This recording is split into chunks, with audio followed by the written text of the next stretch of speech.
প্রথমে তো বুঝতে পারিনি, প্রথমে দেখলাম তো যিশু বাবা আছে। তো আমি জিজ্ঞাসা করলাম শ্রীরামকৃষ্ণ কিন্তু এখানেই মন্দির থাকে, কোন কোন দিকে আছে, কারণ আমি দীর্ঘদিন পরে এলাম, চেঞ্জ হয়েছে। তো ভিতরে যাই দেখলাম, তো আমি একটা প্রশ্ন, এটা তো শ্রীরামকৃষ্ণের পরমানন্দের মূর্তি ওখানে, তাহলে যিশু বাবার ছবি কেন এসেছে? বুঝলাম। হ্যাঁ, কালকে কৃষ্ণ ও বড়দিন উৎসব কৃষ্ণ শিব না না ক্রিসমাস বলছেন, কথাটা ভালো করে শুনছেন। ক্রিসমাস গেল, হ্যাঁ। তো শ্রীরামকৃষ্ণ একদম পরমহংস, মানে একজন অবতার, তাহলে ইনার সঙ্গে উনার কেন তুলনা, উনার মন্দিরে কেন? আমরা তো ভক্ত, এটা তো আমাদের ধরুন একটু কষ্ট হচ্ছে, আমি তার জন্য জিজ্ঞাসা করা। কষ্ট গর্ব হওয়া উচিত না, গর্ব কি করে করবো? না না, উদার ভাব তো যাকে তাকে আনলে হবে না।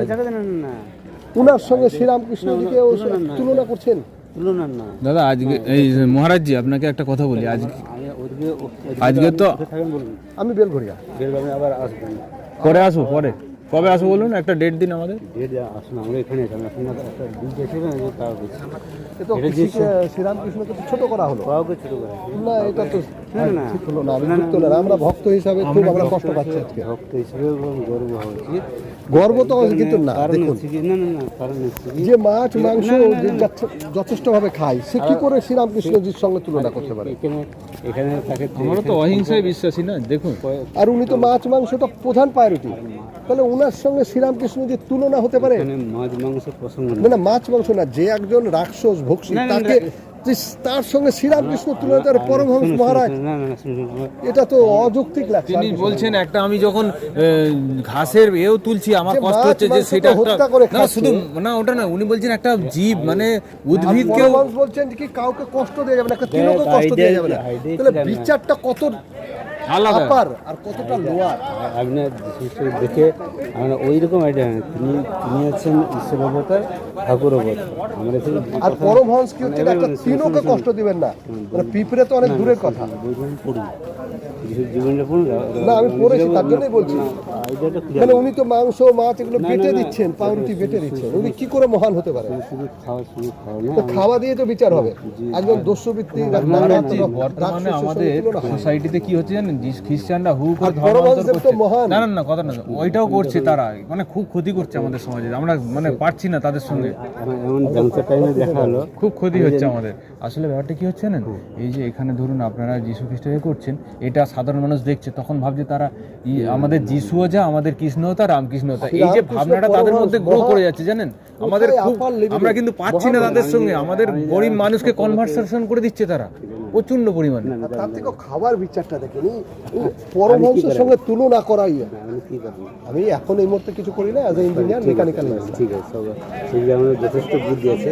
এবার যেমন আমরা কী করবো, ঠাকুরের গেছে, ঠাকুরের সামনে ধরুন দিয়ে বা তাদের সঙ্গে কথা শুনুন, বলতে দিন না, বলুন আপনি।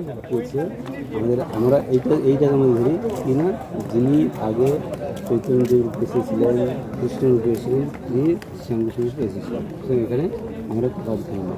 আবার কেছে যে এতে কি যে যীশু খ্রিস্ট যেটা বলতে চাইছেন, যেখানে কেন রাখা আছে, বা যখন বুদ্ধের যখন দেখবেন, বুদ্ধের এতে তিথিতে, বুদ্ধের জন্মদিনে এখানে রাখা হয়, তাকে পূজা করা হয়। তা সেই দৃষ্টিতে আমরা করি গেলাম, আমরা প্রত্যেককে আমাদের কাছে ওরকম কী বলবো, যেমন বৈষ্ণবের গোড়ামি আছে, ওরা কী হবে না, ওই যে ভাগবত ছাড়া, হ্যাঁ আমি শুনেছি ওদের থেকে এখানে জয়েন করেছি, তো ওই ভাগবত ছাড়া যে কথা মিলে না, কথা মিলে পড়া চলবে না, মায়ের কথা পড়া যাবে না, স্বামীজির পড়া চলবে না, আমাদের এরকম না, আমাদের অন্য ধর্মের পড়তে পারে, অন্য ধর্মের সঙ্গে কোনো শুনুন, এই সেন্সে যে সেই যিনি ওই রূপে এসে চৈতন্য রূপে এসেছিলেন বা কৃষ্ণ রূপে এসেছিলেন, তিনি শ্যামকৃষ্ণ রূপে এসেছিলেন, সেই জন্য সেদিকে তো আমরা তফাৎ করি না। এখানে গেছে, এখানে যীশু খ্রিস্টের, হ্যাঁ, এখানে কি শুধু এখানে না, আমাদের বাইরের সেন্টারেও এটা করা হয়, যে তিনি ছিলেন অবতার, যীশু খ্রিস্টের খাচ্ছিলেন কী করে সেটা না ওটা থেকে তো আমরা দেখতে হবে না। না, না, কৃষ্ণ না, চৈতন্য না, না, না, মহাপ্রভু শুনুন, গৌতম শুনুন, বুদ্ধ না, না, এরা মহান না, এদের না, সঙ্গে নিও না, না, শুনুন, শুনুন। এদেরকে আমি অবহেলা কখনো করবো না নিও, নিও। কিন্তু ইনি তো মাংস বেটেছেন আমরা পড়েছি মাংস মাছ পাউরুটি বেটেছেন লোক খাওয়ার জন্য তাহলে ইনি মহান কি করেছে রাক্ষস তার মানে না, ডাক্তার না। রাক্ষস রাক্ষসকে 4টা 10টা হাত থাকে সেই- এই ভাই যদি কালকে মাংস খায় তোকে রাক্ষসই বলবো আমি। আমরাও মানুষ আছি। আমার ছেলে যদি মাংস খায় আমারও মাংস না আপনারা খান না। আমরা না না, আমি তো বলছি ভাই। খান আমি তো জানতে পরমাংশ জানতেন না, তাহলে আমার- শ্রীরামকৃষ্ণ না, তাহলে সেই জন্য- পরমাংশ কিন্তু একটা তিনকেও কষ্ট দিতেন না যা বলেছেন আমি যেটুকুন জানি যেটুকু জানি স্বামী বিবেকানন্দ খেতেন না তো অসম্ভব স্বামীজিও খেতে সেই জন্য কিন্তু আমি তো যেটুকুন জানি খান না খাওয়াটা আমার বলবো মনে হয় না খান না খেতেন না আমার মনে হয় না আমি বলছি সেই জন্য বলছি কথাটা আমি ভালো করে না একজন ধরুন অবতার মহান লোক সে বলতে পারেন আমি আপনি এ খেতে পারেন খেতে বলছি যে আমরা বলছি আইডিয়াগুলো পরিষ্কার না আমি যেটা যে সেন্স নিয়েছি সেই সেন্সটা মানে বুঝি না যায় সেখানে একটা ঠাকুর বলছেন না যে শুকর মাংস খেয়ে মূল করে ভগবানের মন রাখা শুকর মাংস খেয়ে যদি ভগবানের মন রাখে সে ধন্য আর যে এই তিন এই শাকসবজি খেয়ে যদি তার যদি কামনি অঞ্চলের মন যদি থাকে তাহলে সে কিন্তু রামকৃষ্ণ পরমহংস সে খেতেন মাংস মনে হয় খেতেন না তো কী হচ্ছে যখন কৃষ্ণদেব খেয়েছেন না না বলছি খাওয়াটাই মূলটা যে খাওয়া মূলটা হচ্ছে যে ঈশ্বর কার মন আছে বা নেই সেটা হচ্ছে কি যখন যে কেউ ধরুন মাছ খেচ্ছে মাংস খাচ্ছে ঠিক আছে সে কি ভগবানের থেকে মন রেখেছে ভগবানের যে নাম যে করে তার লীলা চিন্তন করে যদি হয় সেখানে জন্য কিন্তু কেউ যদি সেগুলো করলো না এই মাছ খাচ্ছে না হ্যাঁ ওদের শুধু সেই সাধারণ শিরা মানুষ খাচ্ছে ঠিক আছে। সাধারণ কথা মানে মূল জিনিসটি দেখুন তা সে তাহলে কে ধন্য হচ্ছে যে ভগবানের মন রাখাটাই মূল উনি যেটা বলতে চাইছেন নিজে কি ওরা করছে বিষয়বস্তুটা সেটা বলছেন যে নেই ঈশ্বরে মন রাখলে আপনি যা খুশি খেতে পারেন কোনো ব্যাপার না সেখানে হচ্ছে এটাই বলতে চাইছেন। সেই পয়েন্টটা আমাদের দেখতে হবে সেটা সাধারণ মানুষ যা খুশি করতে পারে কিন্তু কিন্তু পরমহংস মহারাজজি আমার খেতেন একটা না। প্রশ্ন উনার যে তুলনা আমাদের একজন শাস্ত্রে যীশু বলছে খ্রিস্ট মাছ মাংস খেত তার সঙ্গে তুলনা করলে হয় আবার মহারাজজি আমাদের শাস্ত্রে বলছে সাত্বিক রাজসিক তামসিক আহার তিনটে আহারকে বর্ণনা করা হয়েছে সাত্বিক আহার একজন সাধু কিংবা সন্ন্যাসীর পক্ষে সবচেয়ে উপকার তার মানসিক তার ভালোর দিকে এগোনোর জন্য এবার বলছি সাত্বিক আহার যে সেখানে বলা আছে মানুষ এগুলো পছন্দ এফেক্ট আছে কিন্তু কখন হচ্ছে যার মন দেখুন যে কেউ শীতের জায়গা আছে সেখানে সে যদি এই যে কেউ খাবার না খায় তার শরীর খারাপ হবে সেই জন্য সাত্বিকটা কোন জায়গায় কী ধরনের খায় কেউ ধরনের সে খুব গরমের জায়গায় মাংস যে তার মনের ডিস্টার্ব হবে মনের ডিস্টার্ব শরীর খারাপ হতে পারে কিন্তু শীতের জায়গায় দিয়েছে সেখানে শীত দরকার সেই জন্য আমাদের মানে মূলটা দেশে ভগবানের দিকে যাওয়ার চেষ্টা করছে না পলিটিক্স নিয়ে আসে বা এই যাবতীয়গুলো নিয়ে আসে সেটা বড় সেই জন্য যে ভগবানের দিকে মন যদি কেউ যদি মাছ খেয়েও যদি রাখতে পারে তার মাছ করা বড় কথা নয় না, কিন্তু সে কেউ আমরা যদি সাধারণ মানুষ করতে পারি। সেই সাধারণ পুরুষ দেখুন আমরা কোথায় যে আমাদের উঠাবো না গৌতম তাকে বুদ্ধ বিচার তো করবো। অহিংসার বাণী দিয়ে গেছেন তিনি তো বলেছেন কোনো প্রাণী হত্যা করা আপনি যাবে না। করছেন না আমি কি বলছি আপনি কোন জায়গায় আছেন আপনারটা দেখুন না না আমি ভগবানকে ডাকতে পারি হ্যাঁ, সেই- মাংস খেয়েও ডাকতে পারি আপত্তি নেই কিন্তু ডাকতে আমি যদি তো পারেন। আমি তো অবতার বা আমি তো মহান ব্যক্তি হতে পারবো না কারণ আমি ওই যে খাচ্ছি পরমহংস খেতেন না বলে আজ মহান হয়েছে না দেখুন মাছ না খেয়ে যদি পরামর্শ হয়ে যায় না পরামর্শ হয়ে যায় না কিছু গুণ ছিল আরো অনেক অলৌকিক গুণ ছিল আমি সেটা বলছি না কিন্তু উনি খেতেন না আমি সেটা বলছি যদি মাছ না খেলে পরামর্শ হয়ে যায় তাহলে কতদিন মাছ খাচ্ছে না না সেটা হবে না তো তার মধ্যে গুণ কর্ম ওই ছিল জন্য তো।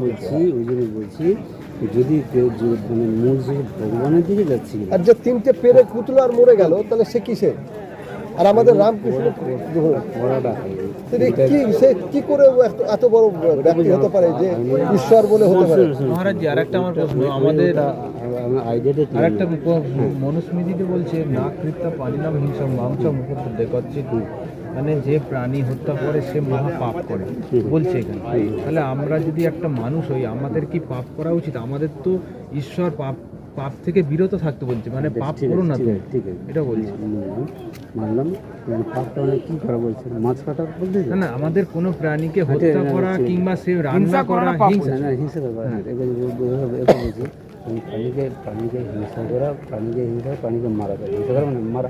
মানে বলছে 8 জনের দোষী, মানে যে রান্না করছে, যে তৈরি মানলাম, করছে, যে খাচ্ছে, এই ধরনের 8 জন ব্যক্তি এর সঙ্গে যুক্ত, সে মানলাম। প্রতিটা মানুষ। বাস, ঠিক আছে, মানলাম। কারণ প্রাণীকে হিংসা করে প্রাণীকে মারা তো, মানে তার প্রাণশীত প্রাণী তো। আচ্ছা, এবার তাহলে শাক যে বলছি বা যে সবজি বলছি তার প্রাণ নেই। সবজির মধ্যে জীবন আছে, জীব। হ্যাঁ, জীব। সবজিকে জীব বলা হয় আর এটা প্রাণী, কিন্তু দুটোর মধ্যে একটু ডিফারেন্স আছে। না জীব বলে তাদের প্রাণ আছে। প্রাণ নেই, জীবন মানে জীবন মানে শুনুন বলছি, সর্বভূতে প্রাণ আছে। আমাদের সার্বিক যে সমষ্টি মন আছে, সমষ্টি মন তো না, গাছকে আমরা উদ্ভিদ বলি, হ্যাঁ কি না বলুন? আর তাহলে কিন্তু তাকে প্রাণী বলি না, প্রাণী তো বলি না তাকে। প্রাণী ওকে বলে যে ক্রিয়া করতে পারে। প্রাণী মানে দেখুন আমাদের যেমন প্রাণী আছে, আমাদের স্নায়ুতন্ত্র আছে, ব্রেন আছে, সেইটাকে আমাদের অনুভবের জায়গা আছে, কিন্তু একটা উদ্ভিদের কিন্তু সেটা নেই যে সে অনুভব করে, তার যন্ত্রণা অনুভব হবে। অনুভব করেন না, আপনি জানেন না। হ্যাঁ? অনুভব করেন সেই স্নায়ুতন্ত্র তার নেই তো। একটা প্রাণীর, একটা গাছের আছে কি আপনি বলুন? একটা না, অনুভব করেন। আর ধরুন একটা আপেল গাছ থেকে একটা ফল পড়ে গেল, সেই ফলটা তো আপনি পড়ে গেল, সেটা তো আমাকে তাকে মারতে হলো না, তাকে কাটতে হলো না। এটা না, আমি বলছি, শুনুন তা- শুনুন, এটা আমি জানি না, আমি বলবো। না, একটা গাছের যে ফল আমাদের কিন্তু বলছে, গাছ থেকে একটা ফল পড়ছে, সেটা কিন্তু প্রকৃতির সিস্টেম। কিন্তু একটা প্রাণীকে যখন আমি মারছি, সেই প্রাণীটা কিন্তু আমি ধরে তাকে বধ করছি, সে ছটপট করছে, সে পালাবার চেষ্টা করছে, কিন্তু একটা গাছ কিন্তু সেটা করছে না। শুনুন, যখন সাউথে এটা কিন্তু প্রাণীর সঙ্গে জীবের তফাৎ আছে। আপনি একটু ভালো করে গবেষণা করুন, বুঝতে পারবেন এটা। আমি ঘটনাটা বলছি, আমি এগুলো মানে একটা প্রশ্ন এটা সাধারণ মানুষ এই যুক্তিটা অনেক দেয়, সাধারণ হ্যাঁ, কিন্তু আপনাদের এই যুক্তিটা দিলে হবে না। এটা আপনাদের আরো হাই চিন্তা ভাবনা, যেহেতু আসছেন, সন্ন্যাসী হয়েছেন। খালি এটা ওটা বললাম না, জিনিস জানতে হবে। যেমন সাউথে যখন আমাদের একজন সাধু সেখানে আছে, যখন মানে এগুলো তো বলছি, এগুলো অনুভবে বাইরে চিৎকার করেছিল না, উনি সেখানে শুনতে পেয়েছিলেন। হ্যাঁ, কি মানে গাছ যখন কাটছে, যখন শুনতে পেয়েছিলাম। সেটা কি করে হয়? সেটা কি করে হয়? এটা বই আছে কি? আর কি বই কিছু শুনতে পেয়েছিল এটা আওয়াজটা? আমাদের একজন মহারাজ শুনতে পেয়েছিল। আমি সেই জন্য এগুলো বাইরে, হ্যাঁ, এটা ওরকম বলতে হবে না। আপনার কথা আমি যদি কিছুক্ষণের জন্য মেনেও নিলাম, হয়তো গাছের প্রাণ তাকেও আমরা দিচ্ছি, কিন্তু সেই প্রাণটা আমার জীবনের জন্যও প্রয়োজন। কিন্তু দুটোর মধ্যে ডিফারেন্স আছে। শুনতে পেয়েছিল তখন করেছিল না ও করেছিল? আবার সেই আগে শুনতে পেলে কিছু তো একটা আওয়াজ, একটা শব্দ উৎপন্ন হবে না, এটা ভাইব্রেশন উৎপন্ন হবে না। কোথায় চলে গেলেন? কোথায় যে বললো যে তিনি আরেক রকম হবে, সে এদিকে চলে গেলেন। না, ব্যাপারটা ঠিক আছে, মূলটা যে মানে আপনি যেটা বললেন যে আপনাদের ওখানে যে বইয়ে, কোন বইটা আমি এটা জানতাম না। আপনি একটা করেন, আপনি পরে আসবেন। আমি বইটা পড়ে আসবো দাদা। আপনার নাম্বারটা রাখুন। ঘটনাটা আমি সহি আপনার নাম্বারটা দিন। শুনুন, ঘটনাটা পুস্তকটার নাম কি আছে? হ্যাঁ, পরে আপনাকে বলে দেবো। নাম্বারটা নিয়ে ঘটনাটা এটা নাম্বার নাম্বারটাতে আমরা পড়তে যাবো।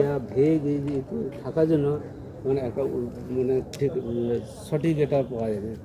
ঠিক একটা যে শ্লোক আছে, তার তো শাস্ত্রের দুটো অর্থ আছে, একটা যে শব্দ অর্থ আছে, একটা যে মর্মার্থ। ভাবার্থ, কি হয় ভাবার্থ। মর্মার্থ বলে।